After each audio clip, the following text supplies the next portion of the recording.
Hola, buenas noches. Mi nombre es Roberto Ramírez Galindo, estudiante de la carrera de Ingeniería en Logística y Transporte de la Universidad Abierta y a Distancia de México. Esta es la actividad, la asignación a cargo del docente en línea de la materia Habilidades Gerenciales. Voy a responder unas preguntas que se han formulado para realizar esta actividad. La primera de ellas dice: ¿en la empresa donde laboras tienes personal a tu cargo? No, actualmente no.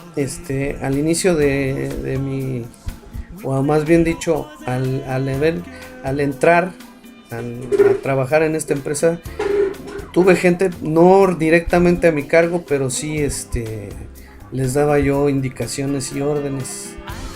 Pero en la empresa anterior tuve 300 personas a mi cargo. ¿Cuál es el mayor reto que has tenido como líder? Pues primero, dicen por ahí, un jefe mío, valga la expresión, me dijo un día que el mando no se otorga, se toma. Y con esa máxima me he dirigido, ¿no? He llegado siempre, cuando tengo gente a mi cargo, pues he llegado a tomar el mando, pero lo primero que hago es ver cómo trabajan, saber qué es lo que hacen, por qué lo hacen, para qué lo hacen, etcétera, etcétera, para así poder yo tomar el mando y entonces sí empezar a liderar el equipo. Es ahí cuando vienen las dificultades, ¿no? Porque la gente está siempre reacia a romper sus propios paradigmas, ¿no? Y te enfrentas así estaba cuando yo llegué, así lo hacían desde hace, tengo 30 años trabajando aquí y siempre ha sido lo mismo, etcétera, etcétera. Es que el Inge no sabe.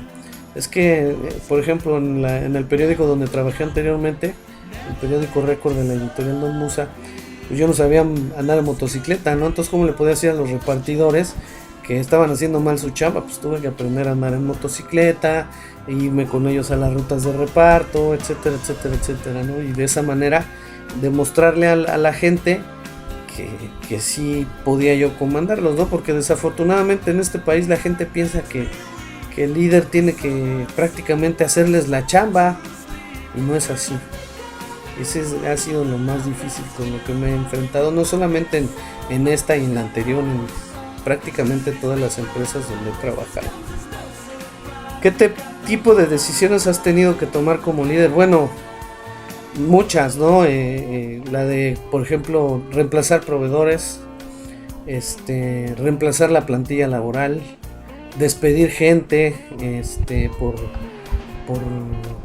faltas al reglamento de la propia empresa, ¿no? Por ejemplo, por faltar, por robarse las cosas, etcétera, etcétera, ¿no? Hay muchas decisiones de operativas, ¿no? De, por ejemplo, no tener disponible transporte y buscar uno, o hacerlo uno mismo en el carro, o sea, muchísimas decisiones financieras, no, porque no manejaba yo un presupuesto como tal, ni dinero más bien, ¿no? Pero sí, inclusive también, por ejemplo, en el periódico que mencioné anteriormente, cuando recién tomé el departamento de reparto, me encontré una bodega llena de motocicletas, ¿no? Y tenía repartidores que traían motocicletas que no se les veían los alambres a las llantas, ¿no? Y decidí hacer un proyecto que incluyó que todas esas motocicletas que tenían 2 años guardadas se pusieran a trabajar, ¿no? Ese tipo de situaciones, creé un taller mecánico, etcétera, etcétera, muchas decisiones. ¿Has tenido que aplicar estrategias de manejo de estrés como líder? No, nunca. No, nunca lo había aplicado. De hecho, en esa empresa siempre estuve bajo estrés constante y nunca nadie me dijo, oye, ¿por qué no haces este tipo de dinámica para manejar el estrés? Lo que hacía mucho eran juntas, cada 15, cada 20 días juntaba a los repartidores, platicaba con ellos, les daba un mini curso, contaba chistes, no sé, o de repente cuando estaban abajo todos entregando sus facturas, llegaba yo y convivía con ellos, desayunaba, etcétera, etcétera. A lo mejor era una manera de romper el hielo con ellos, pero nunca fue algo formal. ¿Cómo aplicarás los conocimientos de inteligencia emocional en tu vida laboral y personal? Pues de manera directa, ¿no? Es bien importante saber que los problemas son problemas. Unos tienen solución y otros no. Y hay que preocuparse por los que tienen solución y no por los que no tienen solución. Los que no tienen solución, pues hay que dejar que la situación siga su curso, y a veces hasta solitos se resuelven, ¿no? Ya sea por una u otra cosa. En mi vida personal era yo muy preocupado, por eso estas ganas que tengo, que no son de ganas, que las tengo desde los 35 años, pues era debido a eso, que me estresaba yo mucho. Y hace 11 años tuve una depresión muy fuerte, y mi papá me dio un curso de inteligencia emocional para sacarme de esa depresión tan fuerte que tuve, ¿no? Incluso llegué a tomar ansiolíticos que no me sirvieron para nada. Sin embargo, el curso que tomé con mi papá fue de mucha ayuda, y ahí aprendí a concentrarme en las cosas positivas que tengo en mi persona, ¿no? Como lo inteligente que soy, lo bueno que soy con las manos, con las herramientas, etcétera, etcétera. Eso ayuda a lidiar con los sentimientos, ¿no? Porque la inteligencia emocional es eso, es no saber cómo manejar los sentimientos.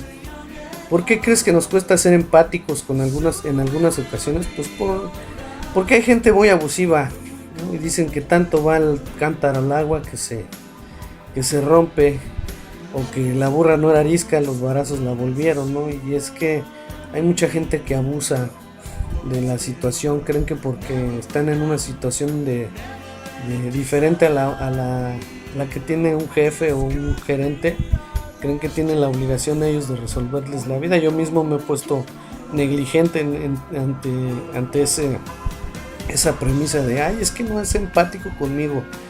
Pero muchas veces, o sea, uno va a trabajar a la chamba, ¿no?